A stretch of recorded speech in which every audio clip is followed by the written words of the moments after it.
Eritreia, África Oriental.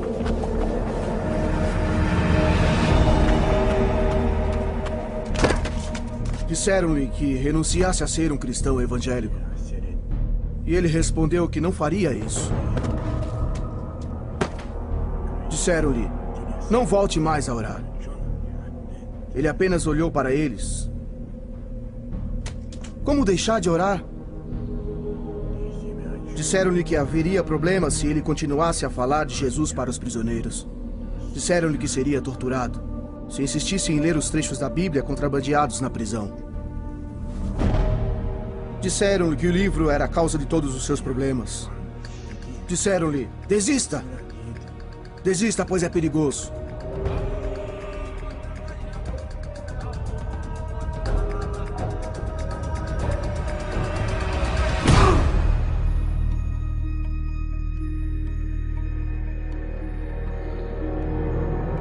O livro perigoso. Versão brasileira, Comeve, São Paulo.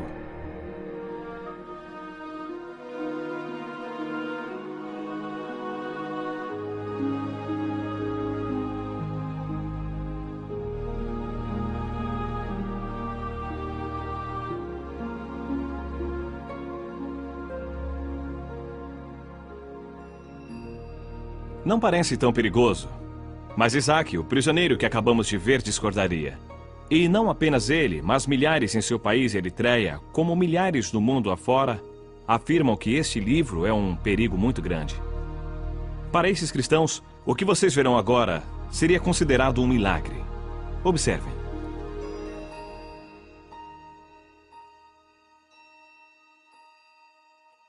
Ninguém chamou a polícia. Não me importunam. Não me mandaram embora. Não me preocupo nem um pouco em ser preso, torturado ou morto por ler minha Bíblia. Ler minha Bíblia não parece um milagre hoje em dia. Mas seria nos idos do século XVI. Naquele tempo, apenas sacerdotes podiam ler as Sagradas Escrituras. Alguns podiam ouvir, mas não podiam ler. Um homem chamado William Tyndale mudou a situação. Inglaterra, 1523. Tyndale achava que todos poderiam ler a Bíblia. Ele saiu de casa e fugiu para a Alemanha, onde traduziu a Bíblia para o inglês, imprimindo 6.000 exemplares. Essas foram as primeiras cópias da Bíblia em inglês. E Tyndale as contrabandeou para a Inglaterra. Seu inimigo mortal, o bispo de Londres, comprou todos os exemplares, pensando em queimá-los. A reação de Tyndale foi: "Ah, vai queimá-los? Pois eu muito me alegro, pois eu recebo o dinheiro dos livros e o mundo inteiro vai se indignar com a queima da palavra de Deus." Tyndale morreu antes que a Bíblia fosse livremente vendida em seu país. Suas palavras finais, ao ser enforcado e queimado por suas ações, foram: "Senhor, abra os olhos do rei da Inglaterra." Sua prece foi atendida. O que o Senhor exige? Pratique a justiça, ame a fidelidade e ande humildemente com seu Deus. Hoje, evidências da influência da Bíblia são comuns na sociedade ocidental. É até comum sua exposição pública, tão normal que chega a permear fatos da vida diária. Porém, isso é um milagre. A Bíblia está disponível para todos nós. Qualquer um pode comprá-la e lê-la sem medo. O que Isaac na Eritreia não daria para ter essa liberdade. E nós aproveitamos essa liberdade? Nós nos alegramos com ela? Usufruímos dela lendo a palavra e praticando-a? Não seria terrível se os que são proibidos de ler a Bíblia fizessem melhor uso dela que os que podem ler livremente? Um velho pastor chinês uma vez disse: "Existem apenas 3 tipos de cristãos no mundo e apenas um é verdadeiro. O primeiro tem a Bíblia, mas não a lê. Esse não vale. O segundo tem a Bíblia, lê, mas não tem amor por ela. Também não vale. O terceiro tem a Bíblia, lê e ama o que lê. É o tipo que muda o mundo." Então, deixando escapar uma pequena lágrima, ele acrescentou: "Mas esse tipo de cristão é muito raro." O que acontece quando temos a Bíblia, a lemos e a amamos? Vamos conversar com alguém que fez as 3 coisas e mudou o mundo. Seu nome é Irmão André. Em 1955, uma frase do livro do Apocalipse o impressionou. Esteja atento, fortaleça o que resta e estava para morrer. Ele viu a luta dos cristãos perseguidos na Europa Oriental e respondeu ao chamado do Senhor para que fizesse algo que cristão ocidental nenhum fizera até aquele momento: contrabandear a Bíblia para dentro da cortina de ferro. Com Bíblias empilhadas dentro de um Fusca, o irmão André dirigiu até a fronteira, sussurrando uma oração que ficou famosa. Senhor, fizeste cegos enxergarem. Por favor, cegue os olhos dos que veem.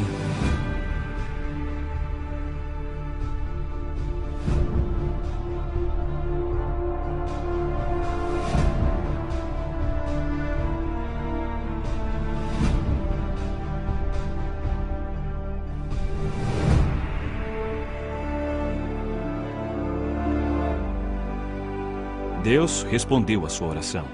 E o irmão André ficou conhecido em todo o mundo como o contrabandista de Deus. Irmão André, os governantes ainda acham que a Bíblia é um livro subversivo e perigoso. E por que eles têm tanto medo da Bíblia?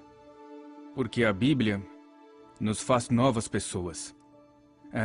Qualquer sistema no poder, religioso ou político, teme a hora em que Deus entra na vida de alguém, porque agora ela serve a um novo rei. O apóstolo Pedro disse em Atos que devemos obedecer antes a Deus e depois aos homens. De repente, quem está no poder perde o controle sobre o homem que lê o livro. Nós, por meio desse livro, nos tornamos um povo de opinião, povo de convicções tão fortes que nada as abala, mas sempre baseadas no amor, na compaixão e sempre sob o comando direto do Senhor. E quanto aos cristãos que não vivem sob regimes totalitários? Há sentido em dizer que a Bíblia é um livro perigoso, mesmo vivendo numa sociedade livre? Sim, e essa é a razão dos ataques contra nós cristãos, porque lemos a Bíblia. O método é diferente, o efeito é o mesmo. Somos muito ocupados para ler toda a Bíblia. Nós seguimos alguns trechos, passagens selecionadas, versículos. Devemos nos tornar pessoas segundo a Bíblia, ler o livro inteiro, toda a obra, pelo menos uma vez ao ano. Se é demais, você é preguiçoso. Como esperar que o Senhor o abençoe, o use e o proteja se tem preguiça de ler sua palavra, pela qual milhares de pessoas foram mortas? Profetas foram mortos por ela. Os apóstolos foram mortos por ela. Mártires da história da igreja morreram por ela. Hoje pessoas morrem por ela. E deixamos a Bíblia na estante? Há uma história de uma família na Holanda, onde eu morei. Um pequeno garoto encontrou a Bíblia da família coberta de pó. Levou-a para a mãe e perguntou: Mãe, esse é o livro de Deus? A mãe olhou o livro e disse: Claro que é o livro de Deus. E ele falou: Por que não o devolvemos, já que não usamos? Há pessoas que desejarão percorrer o caminho que você trilhou. Então, dê-lhes um ponto de partida pelo qual poderão começar a viver segundo a Bíblia. Qual seria este ponto? Uma das minhas orações ainda é: Deus, faz-me verdadeiro. Eu aconselho que, ao ler a palavra, diga: Senhor, fale comigo. E o que me disseres, eu farei. E surgirá uma nova vida de aventura que o espantará. Deus o provará. Se Deus não o provar, me surpreenderei. Se você nunca for atacado pelo diabo, me surpreenderei. Mas como eu não sou digno de um ataque? Você pede por problemas quando segue a Jesus radicalmente. Mas nos problemas diga: aleluia, eu estou no caminho certo. Siga o livro, siga.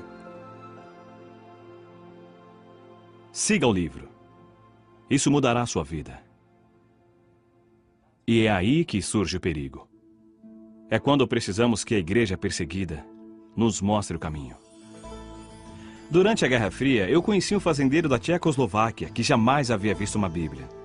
Ele pregou por 20 anos baseado em 10 capítulos de Atos e em 4 de 1 Timóteo, copiados à mão por sua mãe. Aquelas poucas páginas eram tudo o que ele conhecia da Bíblia.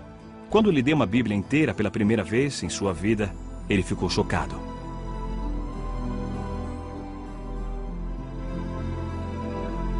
Ele me disse: agora terei muito mais problemas.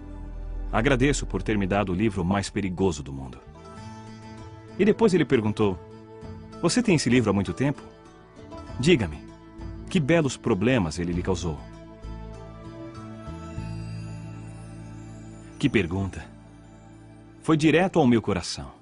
Que belos problemas a Bíblia lhe causou. Ela deveria causar problemas para todos nós? Será que a Bíblia já me pôs em perigo? Ou é apenas um chamado aos irmãos Andrés deste mundo e daquele pastor tcheco? Parece coisa da Guerra Fria. Mas, na verdade, não é tão fácil gostar deste livro. Muitos de nós passamos por períodos talvez inevitáveis em que achamos a Bíblia um tanto difícil, entediante, diriam alguns. Respeitamos o livro, mas não o lemos muito.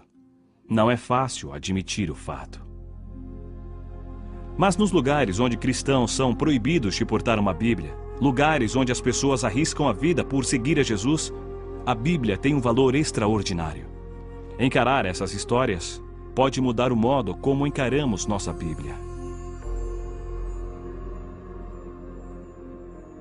Amontoados em contêineres como este, estão centenas de cristãos da Eritreia de hoje.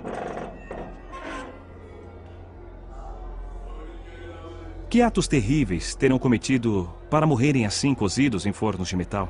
Sem julgamento, sem alimento ou água, são punidos pelo crime de serem cristãos e agirem como cristãos, orando, reunindo-se e lendo as suas Bíblias. Meu irmão Gideão sabe disso muito bem.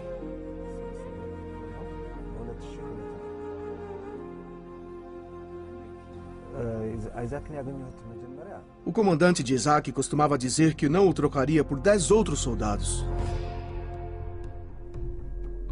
Ele era um matador implacável, inteligente e valente. Isaac também gostava de se divertir com bebidas e muitas mulheres.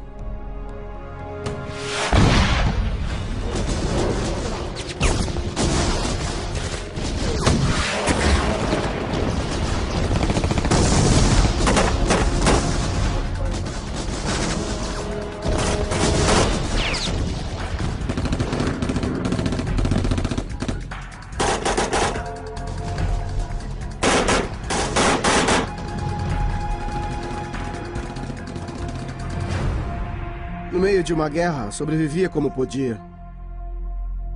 Ele não respeitava os oficiais, que eram condescendentes, pois queriam que ele lutasse.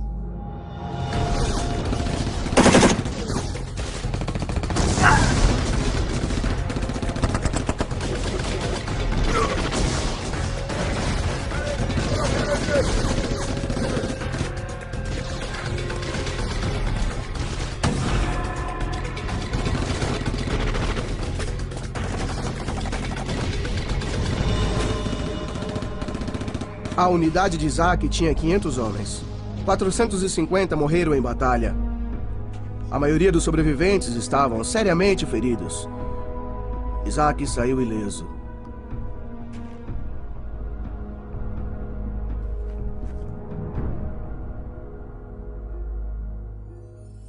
Dois soldados cristãos aproximaram e disseram: "Você foi poupado por um propósito. Deus deve ter planos para você, ou você também estaria morto." Isaac abriu seu coração e decidiu seguir a Jesus.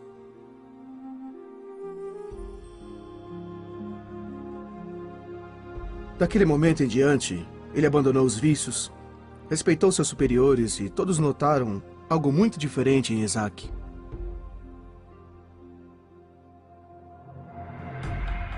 O comandante também reparou e ficou furioso. Disse a Isaac: "Você perdeu o instinto assassino. Preferia você insubordinado e bruto, em vez de cristão. Você poderia ser um grande soldado."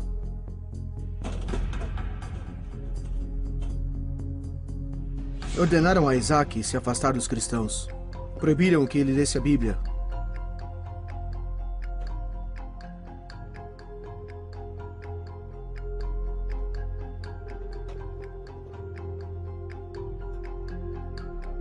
Quando os cristãos lhe deram uma Bíblia, disseram: "Não apenas leia, Devore a palavra de Deus. Deixe ela penetrar no teu coração.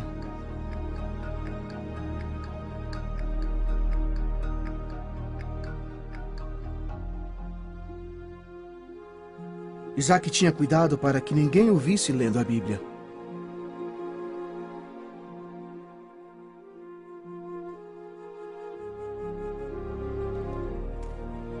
Mas ele foi pego.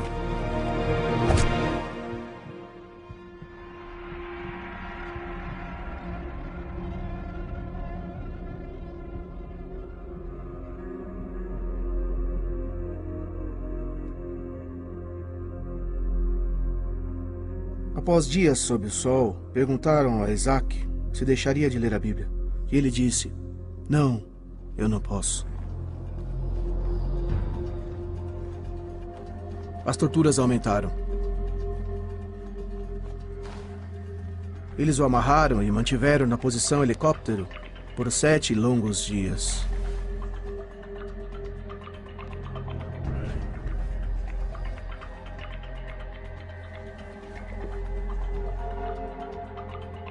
O comandante perguntou então se ele desistiria de ler o livro. Mesmo assim, Isaac não concordou em deixar de ler a Bíblia.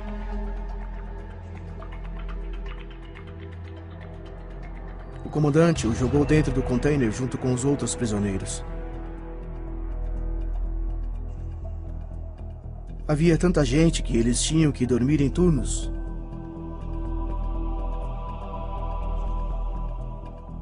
Durante o dia, o calor era terrível.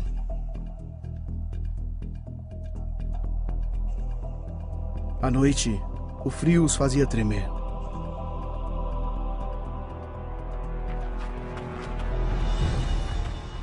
Propuseram a Isaac um fim para o sofrimento e uma promoção militar.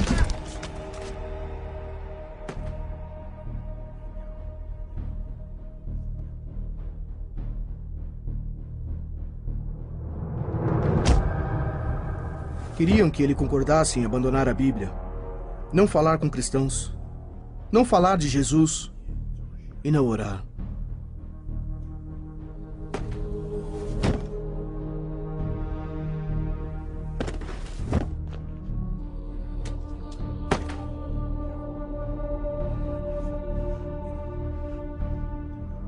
Por 9 longos meses, Isaac não assinou, não cedeu, ele resistiu.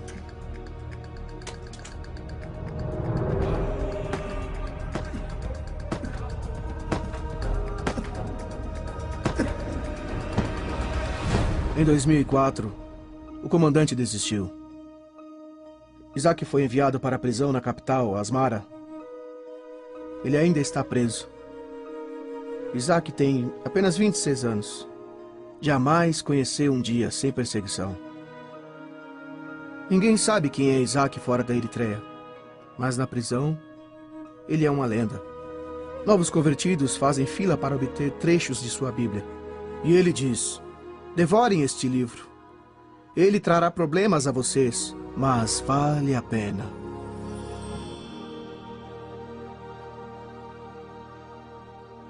Passou muito tempo desde que Tyndale morreu por contrabandear Bíblias para a Inglaterra.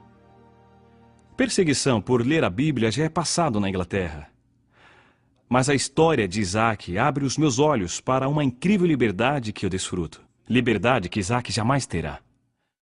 Não sei quanto a vocês, mas a realidade de Isaac sofrendo na prisão de Eritreia abala o meu mundo confortável. Muda a minha visão da Bíblia, transforma a seriedade do meu compromisso.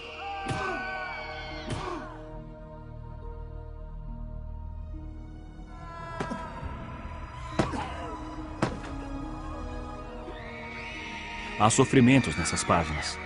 Sangue foi derramado e é derramado para que cristãos possam ler este livro. Lembrar-me disso muda tudo. Este é meu pacto de Isaac. Isaac manteve-se firme e jamais assinou um papel dizendo que não leria mais a Bíblia. Eu me comprometo a ler a minha Bíblia de outro jeito. Primeiro, eu me alegrarei com a liberdade que tenho de abrir esse livro e lê-lo sem medo. Não vou mais subestimar isso. Lutarei para manter essa liberdade e por justiça para aqueles que, como Isaac, não têm a liberdade que eu tenho. Segundo, vou me lembrar dos que foram perseguidos no passado, pessoas como Tyndale, que deram sangue para pôr este livro em minhas mãos. Todo o país ocidental tem um Tyndale em seu passado. Lembrarei de orar por cristãos perseguidos que nesse momento arriscam suas vidas para oferecer a palavra de Deus aos seus compatriotas. Terceiro, eu serei radical. É meu compromisso de ler e obedecer este livro. O irmão André disse, examine o livro e deixe que o livro examine você. Siga o livro. Lute pela justiça, ame a misericórdia, sirva a Deus. Talvez eu encontre problemas, o melhor tipo de problema. Problemas pela causa de Cristo. Nunca mais verei este livro da mesma maneira. Ele é perigoso? Depende. É seguro sobre a mesa ou numa prateleira. Mas quando abro e leio, sou desafiado. Devo ser sincero comigo mesmo em minhas intenções. Deus pergunta, você seguirá o meu livro? E se eu disser sim, serei mudado. E isso é perigoso. É uma transformação na vida. E quanto mais eu ler, mais o Senhor me pedirá para segui-lo. E mais problemas eu terei.